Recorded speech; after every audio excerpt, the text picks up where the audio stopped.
The following video is brought to you by the Space Coast Association of Realtors.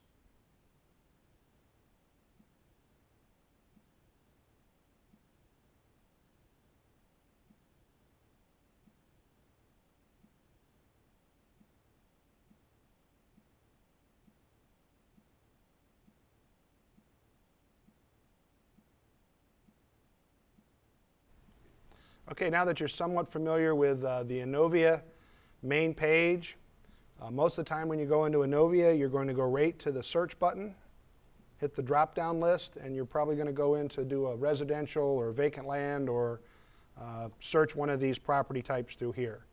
Well, let's go and take a look at residential. We'll click on that. These things here would all be custom searches that you might have done, but typically you're just going to hit the standard button, and that'll take you right into the search screen. Over here on the left-hand side, you'll see our search button. Once you're into Innovia, you can hit the back button here rather than the back button on your browser to go backwards while you're in a search. The reset button would clear anything that you'd already put in your search screen. If you need some help information, you have a button for that. To print what's ever in this panel here, there's a print button. To email what's ever in this panel here, the main panel, there's an email button option there. But the use checked is one thing that you're going to use a lot, and after I go through a search, we'll show you how to use check to also do email specific listings, print specific listings, resort your listings, put them in a different order, put them on a map, a number of different things you can do under the use checked option. You can save a search if you find yourself doing the farm area over and over. You can always save that search so you don't have to put in all the criteria every time you want to do that type search. Save prospect would be, like I mentioned earlier, would be where not only are we going to save the search, but we're going to see that our client gets updated frequently whenever there's changes that happen based on the criteria that's set up for them. Then you got your get search or get prospect button, and you can return to the beginning of the search button here. And once you pull up a list of properties, if you want to put them on the map, you can click on the map results button. You'll see that there's a lot of different input boxes for your search page. There's also a map-based search option, which we'll cover a little bit later. Coded features button, that's where you can sort of drill down a little bit more into your search. If you're trying to make sure you've only got one-story properties with a two-car garage and a concrete block home, then you could put that information in under the coded features. So let's go from left to right here and take a look at some of the different input boxes. You have MLS number. Obviously, when I put in an MLS number, you can just search by MLS number. In our example, we're going to try to put together a nice little search for canal front homes down in Cocoa Beach. So let's say we want actives. We really, at this point, don't care if we get contingents, pending, sold, expireds, or withdrawns. It does tell us at the bottom of the box that if we do want a multiple selection, you just take your finger, hold the control key down, and left click. If you want to uncheck a selection on any of these choice lists, as they're called, just do Control J to choose or unchoose. Then we have a residential subtype here. We want residential, we click on that. We want single family, we click on that. Okay? And then if you did want condo or townhouse, you obviously would click on those. List price. Any of the numeric fields like list price, bedrooms, bathrooms, year built, living square footage, have a low and a high input. So like with list price, I could say I want everything from 200,000, and then I hit the tab or just move the cursor over and click in the high box and say 400,000. So you can put in a low range or a low number and then a high number to put in a range. Or you can just use a plus or minus on any of these numeric fields. So I could put in 200 plus, 200,000 plus, or give me properties with a price of 200,000 or more. Or you could do 200,000 minus, and that would give you properties that are $200,000 or less. I think for our example, what we'll do is we'll do the 200,000 to 400,000 price range. We're not actually looking for solds or comparables at this time, so I don't have anything to go in the sold price or the close date, but if you wanted to go back and search solds, you could do a little trick and say I want to go back 180 days. So you would put in T minus 180 to go back, say, 6 months. So you could do that in any of the date fields. But we're not going into that right now, so we'll just clear that out. Then you would go over here and put in your areas. As I said, we've got all of Brevard County. These other areas that are down here, Volusia, Orange, Osceola, etc., not going to find too many listings in there because that would only be people that are members here that take a listing in, say, Volusia or Orange County or whatever. If you want all of the listings in these outside of Brevard County, you would use that MLS Advantage system from the Florida Realtors. So we're looking for Cocoa Beach, and we find it and click on it.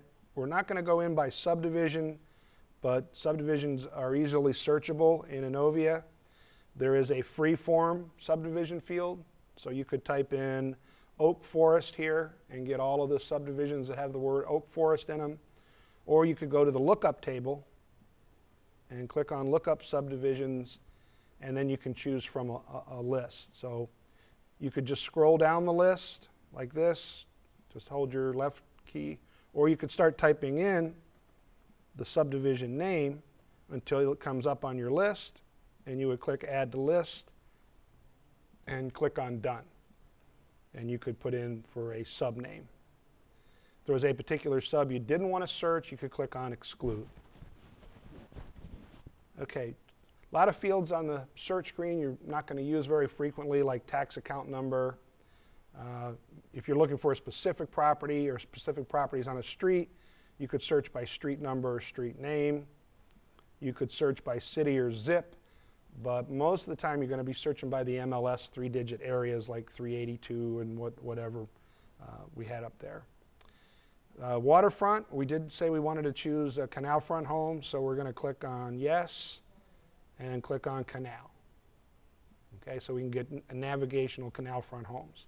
If we wanted to include a pool, we could click Yes and then click on Private. But I think for our example, we'll unclick those for right now. Year built, again, it's a low or high field, so you could put in a low number and plus, so you could say we want everything built from 1900 up. Now that's probably not a search you're going to want to do, but if you wanted something fairly new, say after the hurricanes, you could put in 2005 plus to get fairly newer homes. Okay, living square foot, if your customer absolutely positively needs a house of a certain size, you can put in a range of square foot, or maybe just say I want at least 1,500 square foot or more, so you'd say 1,500 plus. Bedrooms, let's say I need at least 3 or more bedrooms, so you'd put in 3 plus. Full baths, I need 2 or more, so you put in 2 plus. I don't care about half baths, so you could skip that. Then you've got bank owned and short sale. You could have to search these separately, but if you had a client that was looking for foreclosures, you could check bank owned yes to get those properties that are foreclosures. Or maybe your client doesn't want to mess with a short sale seller, so you click on no under short sale. So you block all the short sales from coming up. Some other searchable fields here, to be constructed. If you're looking for something that's going to be built, not something that's already existing, you can search to be constructed yes. Split bedrooms is on the extended criteria page, along with some other dates depending on if you're looking for different statuses and whatnot. And you can also look properties up by a particular firm or agent. Also is our coded features. If you want to drill down a little bit more to be a little more specific, you can click on coded features. And you'll get your coded feature checkbox will come up. And so depending on what your client has told you as to what they really need, you would go through the coded features. And you don't want to get too carried away with putting in a lot of coded features because you'll end up with the dreaded 0 matching properties. But you could click on, say, 1 story if you had a client that didn't want to go up and down stairs. You could do, we're looking for properties on the canal. Maybe we want a property that has a boathouse and a bulkheaded seawall. We wouldn't be or, we would have to switch that to and.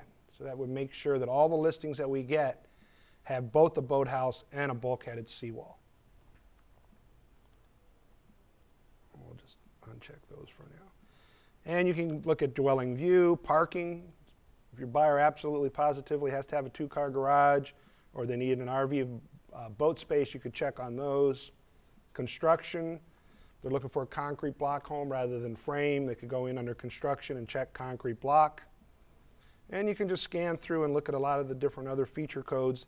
And remember to only check these when you're searching if it's something that they positively absolutely need. If you start going in here and clicking on a lot of things that are not that important, like double sink or tub, or you get down here to some of these appliances, you know, of course having a garage door opener or a range and refrigerator included would be nice, but it wouldn't be the most important thing that they're going to be needing.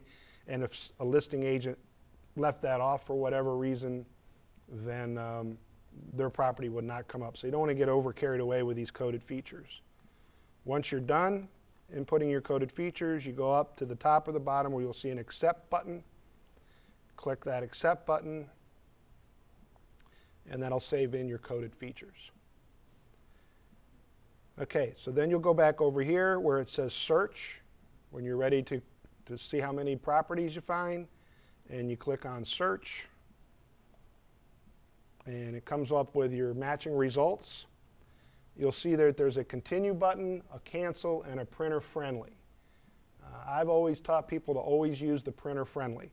It wouldn't make much difference whether we use continue or printer friendly in this example because there's only 8 listings. But if there were 88 listings and we did continue, it would give you 18 listings at a time. So after it printed out the first or showed you the first 18, you'd have to hit next and put out the next 18 until you showed you all 18. And then if you wanted to see the first group of 18, you'd have to hit the back button to get back to that first group of 18. If you just go printer friendly, no matter how many listings it finds, they'll all come up in one single list.